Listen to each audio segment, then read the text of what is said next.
It's 3 in the morning, dead hours of the night, or if you are a hard-working individual, my individual Mikey Tabletop, you are on the road, you are working, and not normally a time where you and I get to spend a lot of, conversing time and talking and well, who cares? It's 3 in the morning, you're working. I should have been in bed a couple hours ago, but the Nintendo news just got spicier because Nintendo put out their response to Smash World Tour shutting down. And the Smash World Tour official statement came out a few days ago. Now it is Nintendo responding at 12:30 in the morning on December 2nd. And it's a couple of hours later here on December 2nd. I'm all kinds of annoyed at that because Hada and I just recorded an episode and then they dropped it. And they could have done that a couple hours earlier, and Hada and I could have been able to react to it all fresh and whatnot. But I think that it was meant to be to have you here with me, Mikey Tabletop, of big, big drink energy fame, big drink energy podcast, BDE network. All kinds of fun podcasts that, yes, might not be updated as often as my podcast, but that doesn't matter because there's no one better in my mind at fostering a podcast community than Mikey. So thank you so much for joining me. I appreciate it. But that means so much. Thank you for that. Thank you for having me. So you posted one of the Discords about an hour ago. Like, anybody up for an emergency podcast right now? And I was getting like my water, I was getting my energy drinks ready, and I was ready to hit the road and go to work. I was like, what? I'm going to be recording from the cab of my truck. You're comfortable with that? I'm down to do an episode. You're like, yeah, let's do it. So here we are. Yes, there has been some doubt cast by people in this call, not me. So it's kind of, there's not a lot of names left after that. Amogus. There's some concern about the audio, but I am not concerned about the audio. And the reason why I'm not concerned is because we're going to be the first ones on the scene, kind of. I mean, Hugs was really the first person on the scene, so we're going to be the second people on the scene, and that's what's important to me. The other thing that it's important to me is that despite the fact that your audio is a little bit less crisp than what most people would be used to for a podcast, you're working, you are in your truck, you have your, we'll have to talk about what you're drinking for today, because that's important. The people will want to know. The people who come from your side of the pond will want to know. Well, yeah. Not that you live in Britain, you get it. Your side of the podcast world, they'll want to know what you're drinking. So let's start with that, and then you can feel free to tell me why less than impressive audio is maybe not the long-term solution. Yeah. Okay. So last time I was on your show, I recorded very late in the night, which is late at night for me, is like 7 p.m. So I was only drinking water. But this morning, because I'm on the road, I'm drinking the Red Bull blueberry flavor, the Red Bull Blue Edition. So that and the Red Bull Yellow are like my go-to when I first like jump on the highway. So like I normally have a stash of that in my truck, and it'll be one of those two. So is it the blueberry or is it the yellow that you're having right now? Right now, it's the blueberry. Blueberry. I think if I were to try a Red Bull, because I have not yet allowed one to penetrate my body, I think it would be the blueberry. I would give a whirl. Nice. Yeah, the blueberry's been a favorite of mine for like the last 3 or 4 years. That's like a Red Bull will cycle through some of their flavors, but it seems like the blueberry's a constant one. So just like it's very consistent. You can get it in most. It's convenient. I'll put it that way. So I'm happy to hear that you are actually able to have something fun to drink, because water is not nearly as much fun as an energy drink, if I had to guess for you. So this is great. We've gotten the formalities out of the way. You conveniently, well, you didn't ignore my question about the auto. Did you want to address it, or are you good? So last time I was on the show, I had my microphone set up. I was in the basement, and I was like, my basement's not soundproof, but it's quiet. But I'm using my earbuds right now, and I am currently on 295 driving north, and I'll be on the highway for like another 30 minutes. So you might hear some bumps, you might hear some shakes, and like That was a concern of mine, but this is important news. We got to get this out there to the people. When everybody wakes up East Coast time, they're like, "Oh man, what happened? What? There's a bottom of the Smash Mouth podcast on it, covering it already. Boom! I'm gonna listen to that on my drive to work, and now they're caught up. It's important we expose this to the people, let them know what's up. And to give our scathing hot takes, or at the very least, scathing remarks about Nintendo's response to the Smash World Tour situation. So, for those of you who don't know, and I don't know why you wouldn't, but for those of you who don't know, Smash World Tour, big circuit, not licensed by Nintendo. Panda Cup is licensed by Nintendo. So, competing circuits. That's a whole fun, interesting thing that we got to look at as the year progressed in 2022. But the Panda Cup finale is coming up. The Smash World Tour finals coming up. In fact, Smash World Tour was supposed to be not this weekend, but the following weekend. And so Next weekend. That's right. It was going to be today. Saturday was going to be 6 days from today. And so within 2 weeks, and after 7 months of trying to get a license specifically for the finals event, because they were in talks with Nintendo prior to that, but they decided, you know what, we better get our final, the championship tournament, the finals, we better get that broadcast and event all licensed up with Nintendo so that we don't get that shut down, because that is a crucial tournament to have as part of the Smash World Tour, is to have finals. So let's just go ahead and casually put that in April. Should have it done well by December, but Nintendo strings them along, and then the night before Thanksgiving, on Wednesday night, the night before Thanksgiving, they are informed, less than 3 weeks, less than 2 weeks to the event itself, we are not going to give you a license, and we do not think that you should run this event. And so Special Tour says, we are going to shut this down. And they put out the statement. They put out, not receipts because NDA and all that kind of stuff, but they paint a pretty clear picture without being explicit, saying, hey, we did everything we possibly could, but Nintendo shut us down, or forced us to shut down by what they implied and what they didn't say. Everything but directly saying you can't run this event, will C&D you or shut you down. And of course, the reason why that is, for those of you who are wondering, well, why wouldn't Nintendo just say it one way or the other? Or why wouldn't they say no on the application at first? It's because Nintendo indicated, oh yeah, we'll get this through. But then 7 months later, after not hearing a whole lot of communication and hearing very discouraging things about the communication, they then changed their minds completely when the 11th hour is here prior to the finals event, saying, you better not run the finals event, just saying. And we haven't even gotten to this part. The other interesting thing, for those of you who, again, have not heard this entire situation, is that Dr. Alan Bunny, the CEO of Panda Global, who they are the people responsible for running the Panda Cup, not Nintendo. Nintendo doesn't run the Panda Cup.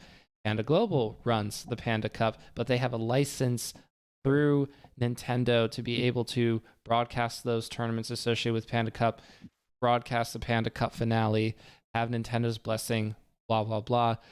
And Dr. Allen is going around, and this has been corroborated by people from Beyond the Summit, a big broadcasting group within Smash, and of course other esports, but for our purposes, run Smash Summits for us, both in Melee and Ultimate.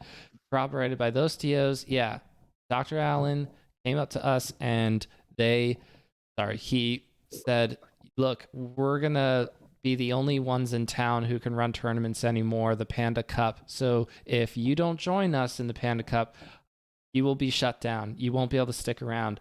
It'd be a shame if somebody tattled and snitched on you. Yeah. Shame if you got shut down because you didn't join Panda Cup. Tried to strong arm all the other TOs in the Melee and Smash scene to essentially say, if you're not with us, then you are against us. which is an insane thing to do in this community. We build each other up, and this is the complete opposite of that. And so from all angles, Nintendo comes out looking bad, Hada comes out looking bad. And so that's why we are here. We are here to talk about Nintendo's response. They gave out a little teeny response where they said, oh, yeah, no, we didn't tell them they had to shut down the Smash World Tour finals. We didn't say that. And then SWT, Smash World Tour people responded back saying, yes, you did. Here's some of the written things that you gave us, written, and there was also a phone conversation, but here's the written stuff that you gave us saying you're not going to be licensed. You probably should definitely not run this event. And now we have the new statement. So Mikey, I will let you hop in here. What are some of the things you remember reading in Nintendo's response at 12:30 this morning? I think the way Nintendo worded their statement gives them a lot of plausible deniability, where it's like, we didn't tell you to shut it down. We didn't tell you to cancel the event. We just alluded to the fact that if you didn't, someone, maybe us, was most likely going to shut it down eventually. And it's one of those things where, as a TO, okay, so when I was a TO, the most money I ever put into things was like buying pizza with the local. I was not running large events. I didn't have to rent a venue space. The comic shop we ran my weeklies at, they took the venue fee, the $5 that the player gave. It was no big deal. But when you're planning something of this magnitude for literally over a year, there's like venue costs, there's like production costs, like it's just costing them hundreds of thousands of dollars, and they can't risk that on the possibility of Nintendo alluding to the fact that they will get shut down if they continue. That's way too many ifs when there's hundreds of thousands of dollars on the line. So probably after discussing it for a few days and ruining everybody's Thanksgiving, ruining the holiday that they're supposed to spend time with like their friends and family, just worrying about the future and like their livelihoods, they came to the decision like this is not feasible. It's like not safe for us to run it. And I saw on Twitter, and I think it was Aiden Calvin who said this, where the Big House got the same message, where the Big House, Nintendo told them, we're not shutting you down, but we don't think it's a good idea if you continue. And they said, screw it, we're going to keep doing it. And then they got the cease and desist letter. So like it wouldn't be the first time Nintendo goes, like, oh, not us, we're not shutting down tournaments. You should do it, wink, wink, nudge, nudge, and then they don't, and they go, screw it, we're going to do it anyways.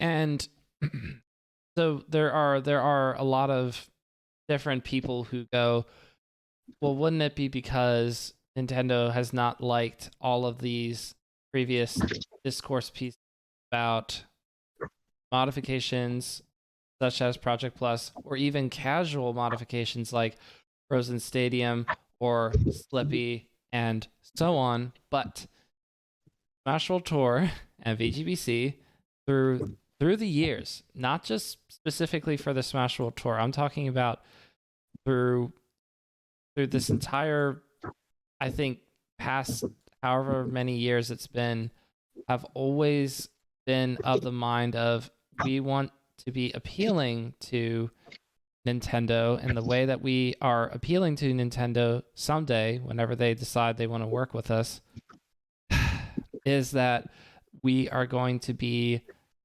really, really like ideal for them and with them. We're going to just already be the right size fit kind of an idea where there's no concern about, oh, well, Smash World Tour, VGBC, first you have to stop using Frozen Stadium. You have to have Stadium be unfrozen, which is an insane thing that we're even... Why are we even talking about that? But all that to say, they have been doing it the right way. Even Nintendo themselves contacted VGBC and Smash World Tour at the end of 2021 and said as much to them. They said, we really like what you've been doing. You should apply for a license. And so that's what they did. Not only a license to broadcast the Smash World Tour finals. Oh ho ho ho! Nathan Sandwich in the chat. What's up, Nathan? And also they applied for the license for the entirety of the 2022 Smash World Tour, and then in the middle of this year, they applied for a license for the 2023 Smash World Tour. So Nintendo said, we like what you're doing, VGBC. You're doing it the right way. Good for you. You should apply for a license. And they did 3 times. And guess what they got 3 times?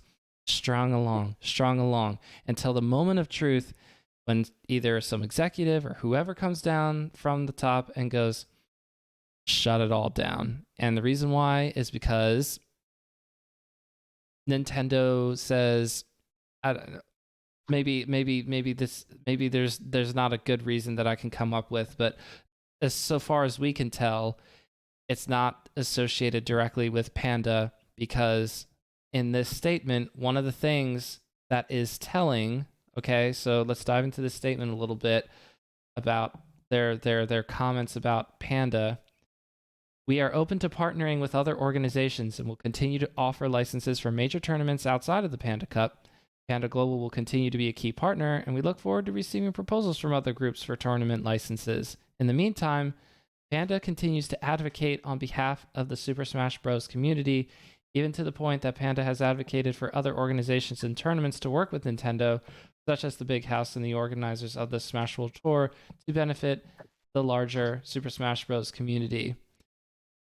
If you know what's going on, and most of you do who are listening in, what the heck?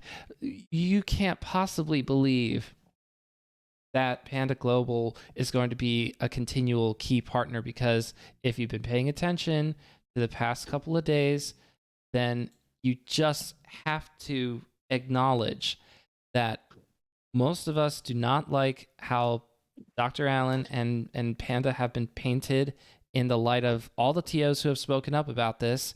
And they have said Dr. Allen was going around telling people you should really shut down yourselves because Nintendo's going to do it to you if you don't join us at Panda Cup, because no one else is getting this license. Only we be getting this license, bro. Kind of energy.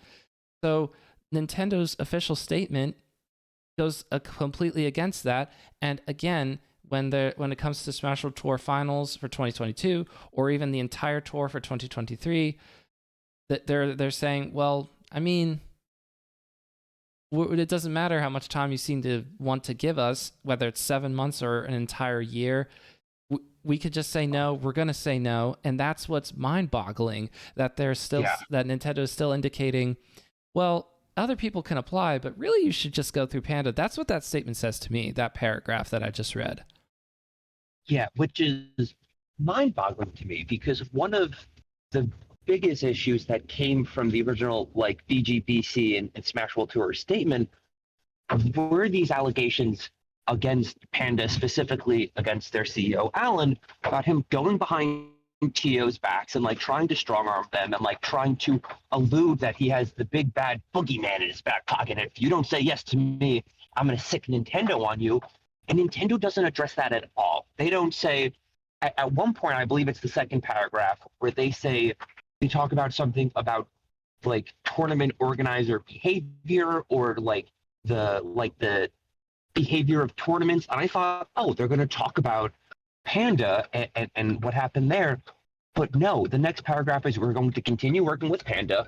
We're fine with it. And that's one of the biggest issues right now. People are upset with Panda, with what they did, how they treated well-established and well-respected members of the community.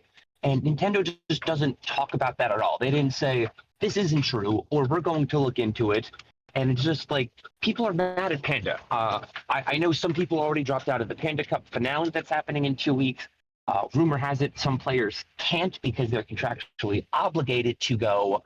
But who knows if they go, if they're going to not sandbag. I don't know what the contract is. I highly doubt the contract says, oh, you need to play your main, you need to do blah, blah, blah. I don't know what's going to happen with Panda. The long and short of it is, people are not happy with Panda. People don't want to keep working with Panda. So for Nintendo to just come out and be like, yeah, you know what? We're going to keep Panda along. It's that's not what the community wanted to hear from the end of this, And if Nintendo truly cares, what they say, this is the most weirdest backwards thing to me in all of this, is that they felt the need to include this. I don't know who this is convincing otherwise, but their last paragraph Nintendo cares about Super Smash Bros. Fans and its communities very much, and we hope to continue to hear their passionate feedback. We are committed to working hard to bring joy and fun to the community through tournaments while also ensuring we and our partners are operating in a manner that is positive and responsible. It is,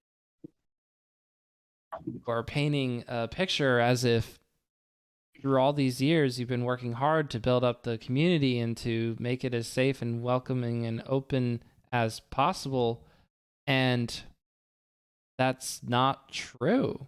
And in multiple instances when you've gotten involved, we sacrifice something to try to make you more willing to work with us, or at the very least let us continue to build ourselves. Because, and this is something that Aiden said, so I'm going off of what Aiden Calvin said on stream. There's been a lot of great streams leading up to this, but Aiden said that the Papa John's deal, which was then turned around from BTS to benefit a bunch of different tournament organizers this year in 2022.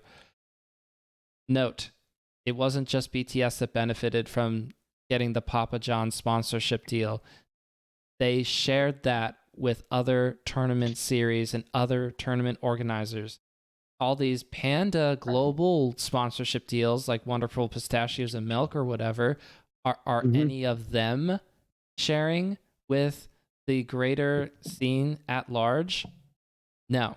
But anyway, No, of course not. BTS got that Papa John's deal done, not Nintendo. Nintendo was not involved at all. And Smash World Tour, because Nintendo was not involved at all, Smash World Tour had grand prizes in the tens of thousands of dollars in prize pools exceeding $200,000 for 2021 Smash World Tour, coming off of the worst part of the pandemic that is still going on, just to be clear. Anyway, and then in 2022, prize pool $250,000. And then 2023, the goal was starting at $350,000 for Ultimate and Melee next year. That was the plan for Smash World Tour. So how do you get there? You get there because you're building it up. Nintendo's not helping out at all. And so where has Nintendo been? Nintendo has not been anywhere through all of this. And again, not really there when we went through the 2020 allegations and the all of the people that had to be booted out and banned because of various and disgusting degrees of misconduct. Not there either to help us through that by giving any sort of help or resources to say, hey, look, this really sucks, and is surprisingly common in the esports scene and video game scene and anywhere where you put humans together. And so, you know, it's not just because we're smashers that bad people exist. Bad people exist everywhere. Why wasn't Nintendo willing to go off of that and say, we could help you out a little bit in some capacity? Nope. Nothing was done then either. And so we've gone through all of these hardships and survived and gotten up to this point and sacrificed things like Project M when they tried to get Nintendo involved back in 2015 to do a circuit at that time. Everybody sacrificed PM because they thought that'll finally make Nintendo kind of like help us out instead of screwing us over. And that didn't work. You know, go back and read the Anonymous Smasher 2. All of the behavior that was detailed about Nintendo, it happened exactly the same way this year with Smash World Tour. It's just really, really frustrating. And it's one of those things where, like, I don't want to say the most frustrating part because that's so hard to quantify. There's just so much. There's just so many things in both of these statements that make my blood boil. But specifically, that it was VG boot camp, and like in the age of people doing Frozen Stadium and like still running like P+ events and stuff, they've, like you said, for years have been very much, we're going to do vanilla Melee. We're going to do this because it's what Nintendo likes. And like, I know I certainly have, and I know there are other people that when they announced, oh, we're doing this, we're doing that, everyone's like, we have better quality of life stuff. Why are you 6 years behind everyone else? Why are you not changing with the times? And like everyone's like, oh, look at what BTS is doing, and their events are amazing. And VG Bootcamp is like, no, no, no, this is what Nintendo wants. This is what Nintendo gets. And then for them to get screwed over in the end when they've been trying to appease the Nintendo for years is wild to me. I'm not saying that any tournament deserves to get shut down by Nintendo. I'm saying the exact opposite. But in particular, for it to happen to the company who's been trying to work and trying to talk with Nintendo for years, like I'd say they were the closest to like being buddy buddy with Nintendo at this point, you know? Through the years, they were the ones who said we gotta keep the swearing off the stream. We have to have no, not even like a hint or a whiff of game mods. We are not doing any of that on our tournaments or on streams. And because of the language given to them in writing and on the phone, or oh, okay. So also Flashburn is in chat. What's up, Flashburn? Saying, can confirm VGBC was the org that wanted to play by the rules the most. Exactly. And how does VGBC get rewarded for years and years of trying to play by those rules that they sort of were able to piece together through their communication with Nintendo throughout the years of being the quote unquote family friendly or broadcast friendly, or more importantly, and this is probably more importantly than anything that I just said, it supersedes family friendliness. It's brand friendliness, because it's all about IP, sponsors, branding, and what Nintendo cares about. Their mission statement. It sure can be coincided into for the children or what have you, but really it's kissing the ring. That's what it is. And it's one of those things where, like, I'm not saying this would make it any better, but it would give them time to plan. If Nintendo hit them up 7 months ago and said, hey, I don't think the finals are going to work out, that would have at least given them time to maybe do some stuff financially to get around it. But to have radio silence on Nintendo's part for months after applying for these applications, and then, I know I don't want to use this word, but there's a lot of it going on in Nintendo's statement. It's very nebulous, to the point where the reason they cited it got shut down, it didn't get shut down, according to Nintendo. The reason they didn't get approved for the license was because of health and safety concerns, which I think is just essentially legalese for, we want to tell you no, but we needed a reason to put on paper. Like, what about the health and safety aspect of it?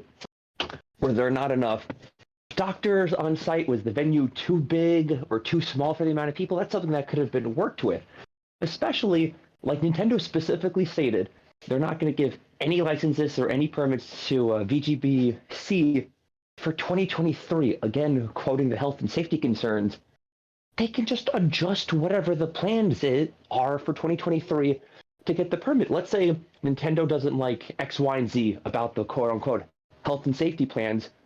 We're still like a month out from 2023. We're still 3-4 months out from the first big event. That's more than enough time to remedy whatever the issue that Nintendo has is, to be up to their standards to get that permit. And they're like, nah, we're good. And like that's clearly, it's just like corporate like BS, just like talk around to say, hey, we don't like you, we're not going to play ball, but it would be horrible PR for us to say, yeah, we just straight up don't like you, so you can't do that, because that's like not encouraging to all of the other potential tournaments that Nintendo wants to strong arm, or Panda wants to strong arm into joining their circuit, you know?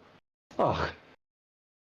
So, you know, this whole thing about safety concerns and that kind of thing, you know, there was a Panda Cup event licensed by Nintendo held in the same state that the Smash Bros. Tour Finals was going to be held in, the state of Texas, which Texas be Texas with COVID and stuff.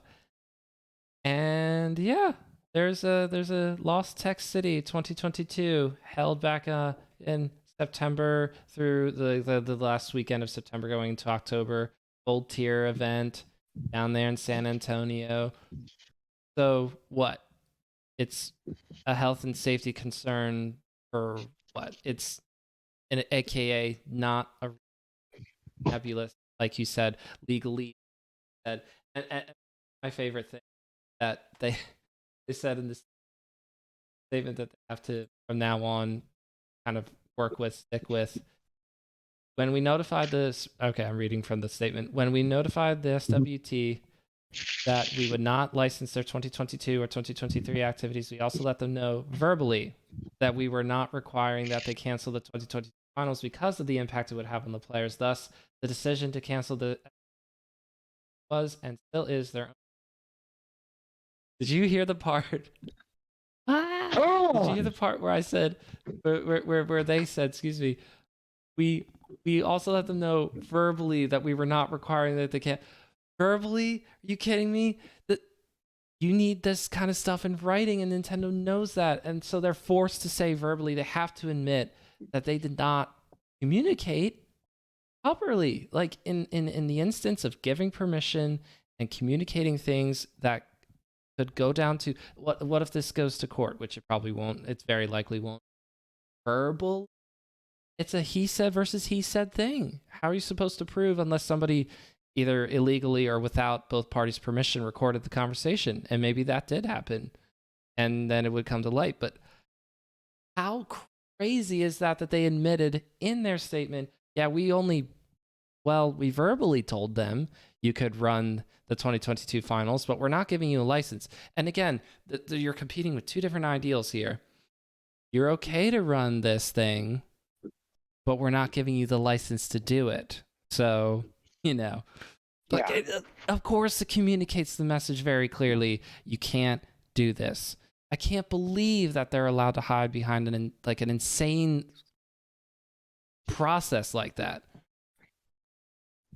Like, after reading this, I'm more upset at Nintendo than I was before this. I'd rather they didn't make a statement than put this out. Because the way I like, it's PR, it's business. I know they had to do this, but the way they try to spin it to make it seem like, yeah, VG Bootcamp made the decision to cancel the event and lose hundreds of thousands of dollars. That's not on us. Like, come on, man. Like, I'm trying to figure out who this statement is for. Because anybody listening to this podcast who read the statement is just going to think of it and see right through it and know it's nonsense. And then at the same time, people who aren't in the scene, I don't know why they would be reading random press statements to be like, oh, you know what? You're right. It is Gimmer's fault. I don't know who the target audience this is for. Maybe it might just be shareholders and like people who have like a stake in the company to cover their behinds. But like, I can't see any way in which this statement helped Nintendo at all. It paints a picture as best they can because they have been trapped on a couple of different fronts, according to the testimony of SWT and the corroboration, like we were saying earlier, from TOs. And so that's what really cornered Nintendo in a couple of different places. And so the fact that this is not a harder swing in the opposite direction or downright refuting some of the statements, although they tried to, shows that Nintendo's this is the best that they can do. But even then, it's not a strong statement. It's not completely shutting down everything that and of course, if they could show the receipts, which obviously they won't, seems like even that is not actually capable of helping them. So here's what we need to turn our attention to, and Nathan Sandwich and Flashburn are going a little bit back and forth in the chat about the Alan part of all of this, the Panda part of this. How does Panda now respond? Because according to Nintendo, Panda's still on the table, and in fact, they're going to be the advocate. And I think the fact that they said it here in the statement means that the picture that's been painted about Alan being given the key to the kingdom, the golden key, it is accurate, because they probably said in so many words when Panda was first approached about getting the official license for a circuit back in 2021, whenever the timeline was, they were probably told, yes, you could be our advocate as well. We want you to represent our interests to the community. and I know that somebody can't start an organization in Smash and the fighting game community and be part of a scene for 15 or however many years Dr. Allen has been part of Smash and the greater FGC. It's been over a decade. You don't start out thinking one day I'm really gonna screw everybody over, but it's a power trip, and and you're also saying to yourself, I could be the reason why Melee, Smash, Ultimate, fighting game community, or whatever, I could be the reason why we push forward into the next phase of awesomeness. I can be the name that everybody remembers as that person got us $1 million prize pools or got us the first big circuit, all the tournaments united. And that could go to that. I would be nervous about that going to my head, like being told by the publisher who for years and years seemingly worked against you, and then they approach you and say, we want you to do this. We want you to do this, Alan. And if it were most of us, I think it would be very, very difficult not to immediately in your brain go to, yeah, I'm the guy. So I'm doing this after years of Nintendo screwing us over. I single-handedly saved Smash. He 100% sees himself the hero of this story. yes. Just like you're right. It might. I don't like to speculate. I don't know this, but you're right. In most people's positions, there's no matter how humble you are, there must be a little part of you that goes, out of everybody trying to work with Nintendo, like VGBC has been trying to do this for years. I'm the guy who got it done. I'm working with Nintendo. My company has the sole sponsorship right now. Just like, of course that's going to go to your head. That's some people. It's been a dream for some people. It's been a nightmare for some people. But that's been like a potential goal for the Smash community for like almost like decades at this point. So like people don't want to get shut down. They've wanted to work with Nintendo. They want to be a real esports with like development, like with developer support. And this guy, quote unquote, did it. You know, just like of course it's going to like he's going to view the situation differently than everybody else.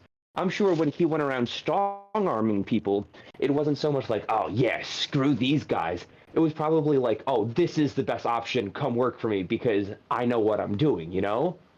I speak for Nintendo now because a lot of people went back to Nintendo in their own private conversations and said, are we supposed to go to Dr. Allen? Because it feels like a no. This is weird, right? And Nintendo says back to Smash Bros. Tour in particular, yeah, that is weird. Doesn't represent our interests. And yet in this statement that they put out are saying Panda is an advocate. In other words, Dr. Allen is an advocate for us. So yes, definitely work with Panda Global. Those two ideals cannot coexist without being a fallacy. Yeah. And again, I think I wouldn't be surprised if Nintendo and Panda have a contract for the Cup, for argument's sake, 3 years or 5 years, or like I don't know how behind the scenes this goes, but I'm sure Nintendo can't just like throw them under the bus. Because in all seriousness, it would probably be easier for Nintendo to be like, oh, we don't like how things went down. You're right, that's not fair. We're sorry for Smash World Tour, blah blah blah. And they could have just like very easily made Alan the scapegoat. Like this was the sole action of like a disgruntled employee. Like Alan went behind everybody's back. Panda did this.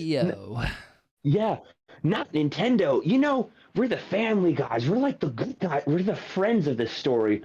But they did it. They're like, yes, we're going to continue the business relationship we have with Panda, blah, blah, blah. And I wouldn't be surprised, like, again, if it was like contractual where they can't drop Panda even if they wanted to. So they have to like, yes, I'm okay. Panda's okay. We are both the good guys. You got to deal with us now. So the question also is, when Panda makes their statement, is Alan involved at all in the statement? Does he make his own statement? Do they say Alan's stepping down? Do they say Alan is sticking around? And I don't think that in any of these scenarios, because we don't like the response from Nintendo, we don't like it. Nobody in the community likes it. Of course, the casuals, the people from a distance, might not be able to understand enough to realize that what Nintendo is saying is ridiculous. But for everybody in the scene, the people who get stuff done, by the way, at these events, we all know this is ridiculous. And the statement that Nintendo put out at 12:30 in the morning, utterly ridiculous. No part of it is good. So then there's no chance that anything that Panda says is going to be satisfactory, because even if they were to say something to the effect of, we're going to start sharing the sponsor money that we've been getting, we're going to, I don't know, we're gonna we're gonna completely step aside, dissolve ourselves, and we're gonna let Smash World Tour take up everything, even if it's like renaming them the Panda Cup or whatever, and we're all gonna go away and jump into a volcano. I don't think there's anything that they can say where everybody goes, oh yeah, cool, all right, good for you, Panda. It'll be some capacity of, well, that's not okay. That's not a good statement, or I Yes. don't agree with it. And so the end result is we're all going to look at half of the events for next year, if they're on the Panda Cup circuit, or if they're not, because even the TOs will not put their events on the Panda Cup. Let's say that 10 events, for whatever reason, maybe 10 events are Panda Cup events, and their 11th event is the finale. You will not catch community members who are in the interest of doing this the right way. You won't catch them there. You have people that have signed contracts that have to go to this finale in 2 weeks for the 2022 circuit. But next year, who are they going to get? And then more importantly, who is going to run their tournaments? Because something else that's been said multiple times by people like Blur and Aiden is that Panda wasn't ready to do a circuit in such a short time, to go from the end of 2021 to get a circuit up and running and functional by at the latest by the middle of the year. And that's about when they announced everything for Panda Cup was the middle of the year. They even 6 months, not enough time to do this, to do it well. And everybody behind the scenes saying, yeah, a lot of ineptitude, a lot of scrambling, a lot of last minute changes. And what about that presents anything good to the rest of us? It presents zero good things. And so we're all going to not participate for any Panda Cup related things, or Panda related anything. Not going to buy their controllers. so and they're not going to have their players within a couple of weeks, if I had to guess. But again, we'll see. So how can they sustain and survive?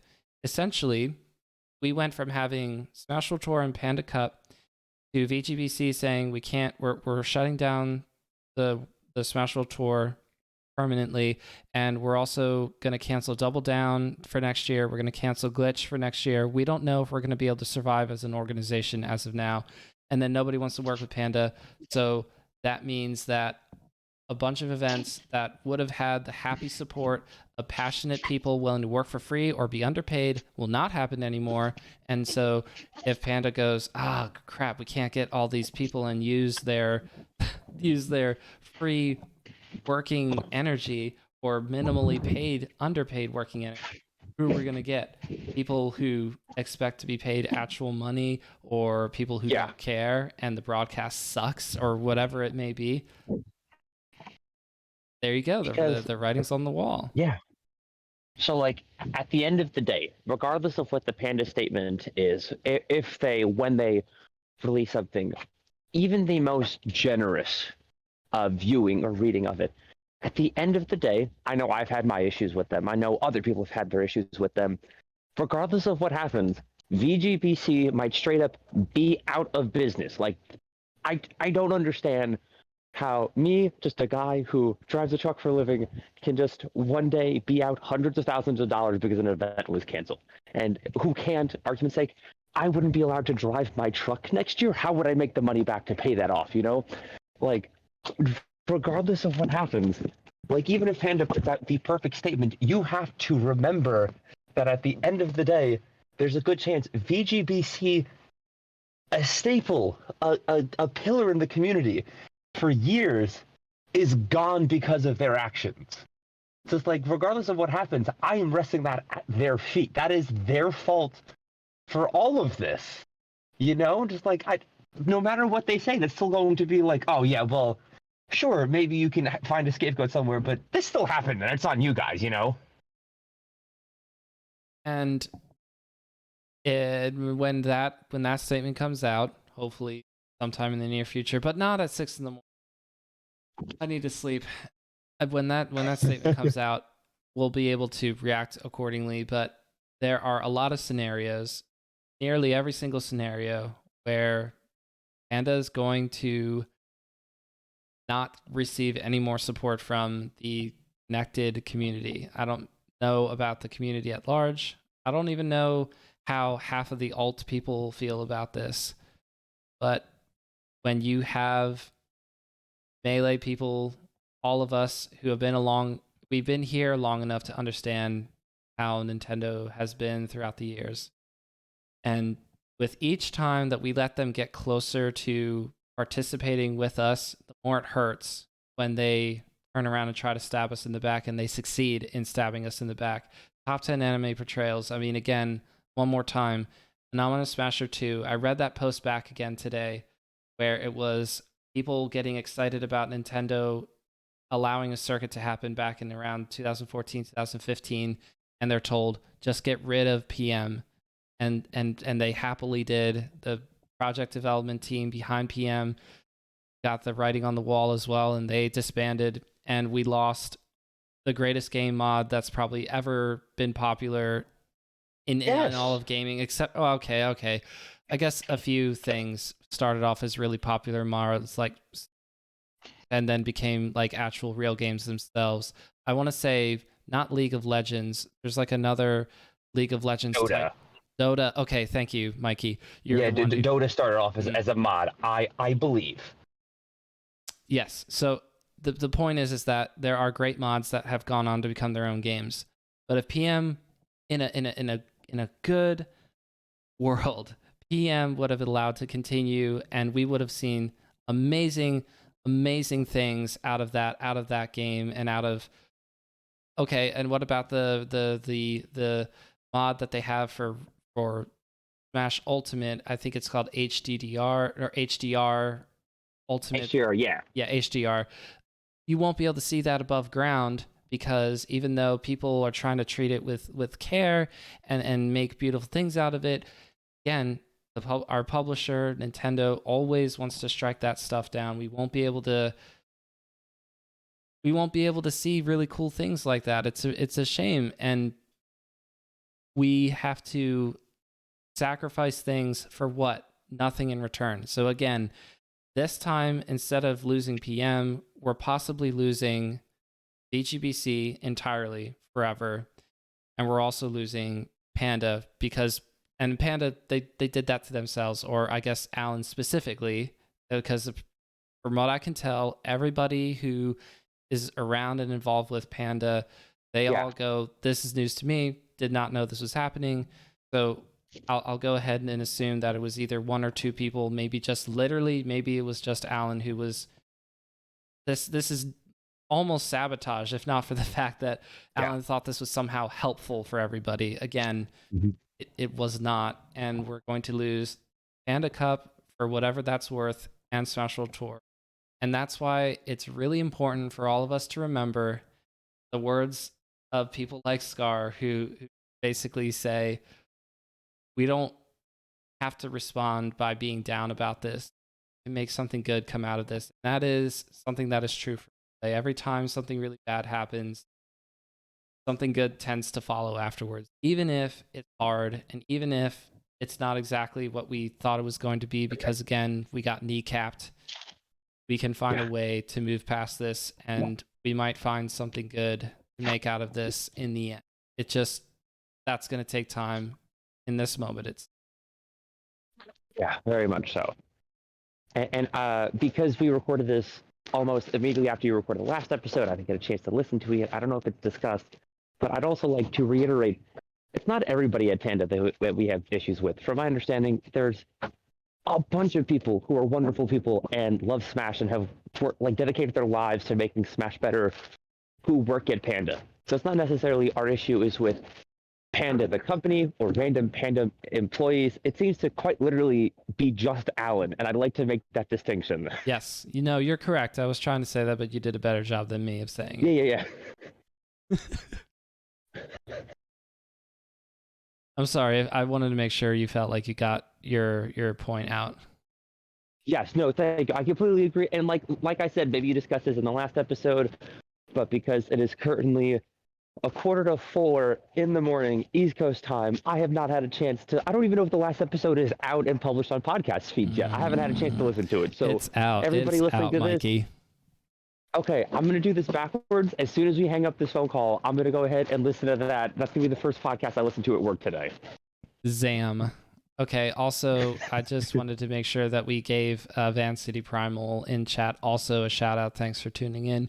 Saying the tragic irony is that VGBC contributed to killing PM in the hopes of getting that license approval from Nintendo in the first place back in the day. Yep, that is exactly correct. Gimmer, the what was it, like, we have to unite together kind of a thing. It is really tough to swallow this kind of a when, again, we're all trying to do something. We all go through our phases of saying maybe this time. And for someone who's more disconnected from the behind the scenes like me, where I hear about Panda Cup at first and I go, well, if Panda has been grassroots in Smash all these years and I've only ever heard good things about them, maybe they're doing something good. But it was almost a masterful class by our friends at Nintendo. It's almost as if they had like some kind of Illuminati board meeting and saying, Dr. Allen is ready to fall, ready to be corrupted, ready to get too overwhelmed by the possibility of having what he and the rest of the community wants, which is either Nintendo supporting us or Nintendo leaving us alone. It is truly tragic, but maybe this time me and everybody else can truly say, anyone who's approached by Nintendo in the future, you have to say no. You have to lean on us, your friends, the community who helped you get to where you were, whether that's Panda or Golden Guardians or Beyond the Summit, or okay, Beyond the Summit doesn't rely solely on us. They also do other esports, but whoever it is. Oh, All Chat Esports. Yeah. All Chat Esports is a good example because All Chat is fairly new. Shouts out to All Chat. I love All Chat, and I've interviewed most of them, and I've spoken, including interviewing Slumlord. Slumlord is a friend of the program. What if Slumlord got 5 or 10 years down the line, and after 10 plus years of being tired of being pushed around by a developer coldly through a distance, the same thing could happen, or to me in 10 years if I got approached by Nintendo to like do something about getting them involved into the community. I would just have to remember, no, every single time they try and get involved, something bad happens. And every time they get closer to taking over, kind of a thing, using this circuit as sort of it's been described as a Trojan horse by several people now. Yeah, definitely. And by the way, Nathan, I read about Rien's but longer. So unfortunate. Mikey, you may not know Rien, Zelda player, controller modder. The controller modder, yeah. When the Panda controller was happening, Panda controller people were basically trying to extort information out as much as possible without paying for any of it or even offering to hire. Exactly. Right. Yeah. According to Rien, I guess I should say that. According to Rien. Anyway, this is something that we can all learn together. And then finally, the big concern is moving forward, will unlicensed events be shut down?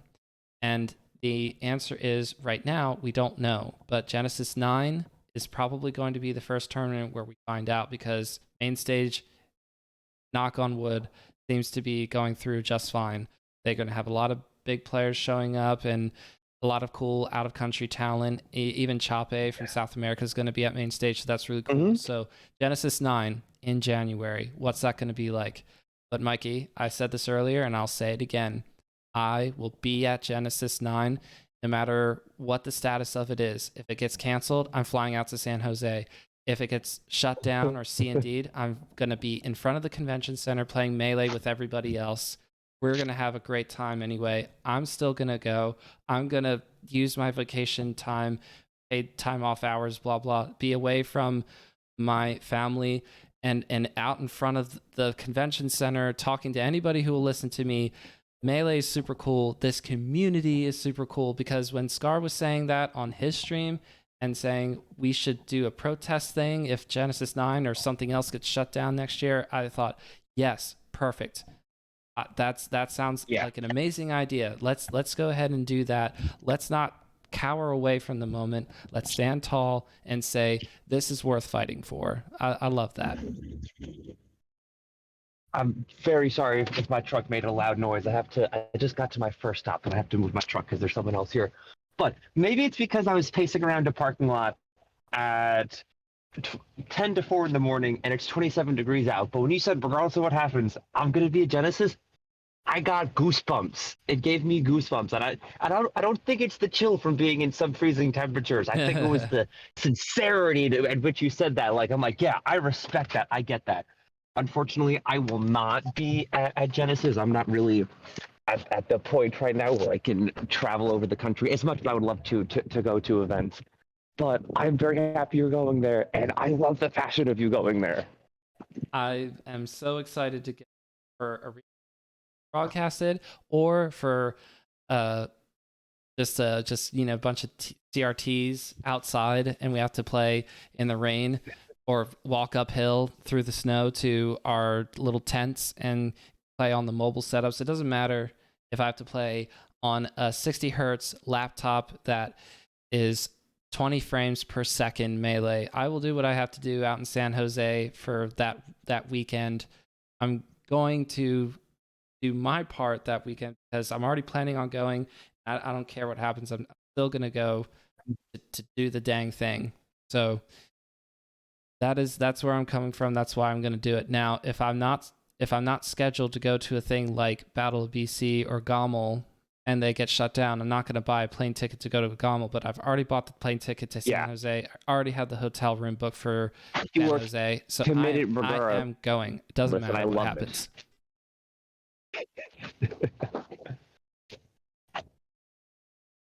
It doesn't matter. I'm going. Okay. Yeah.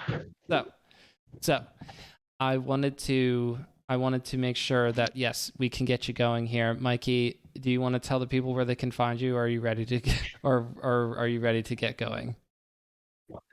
Yes, I was about to say, I feel so bad. I would love to keep talking about Melee, but I just got to my first stop, and I'm technically on the clock, and I have to get back to work. I'm so sorry.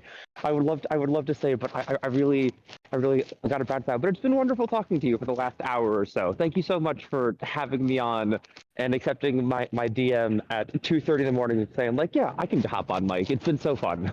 Thank you so much. Okay, again, Big Drink Energy Network. That's where you can find all of Mikey's podcasts.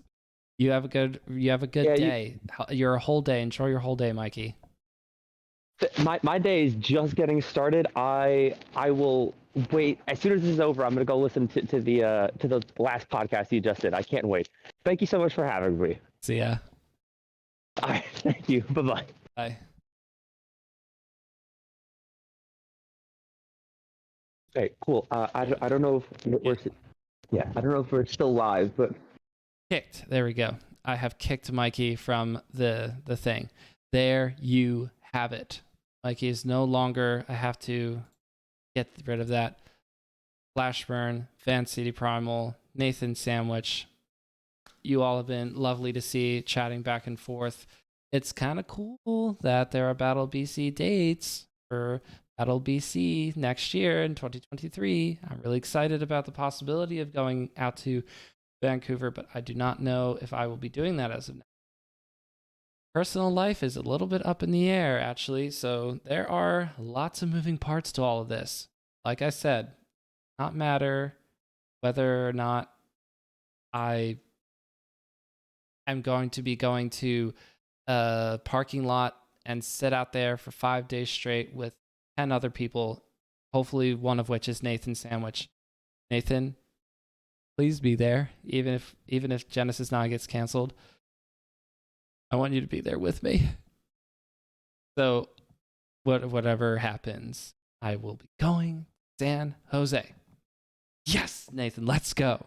We're gonna vibe. Hells yeah. That's what I like to hear. Appreciate you, Nathan.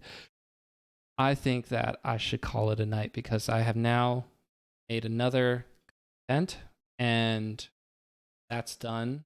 So I need to render this and put this out. a sequel episode to the news. You know what? Let me check Twitter to make sure has been no counter news. And maybe Nathan, you could tell me if there's been counter news. Dear gosh. Let me have no new news that I have to cover. Let's go. No new news. Flashburn, I will be in San Fran after G9 or during if the worst happens. Okay. Let's go. That's not an easy decision to make. I'm saying I'm making it, despite the fact that that's probably not a good idea financially, my mental well-being. But I got to tell the people how much this game and how much this community means to me. It means so much. And I want to let the world know that.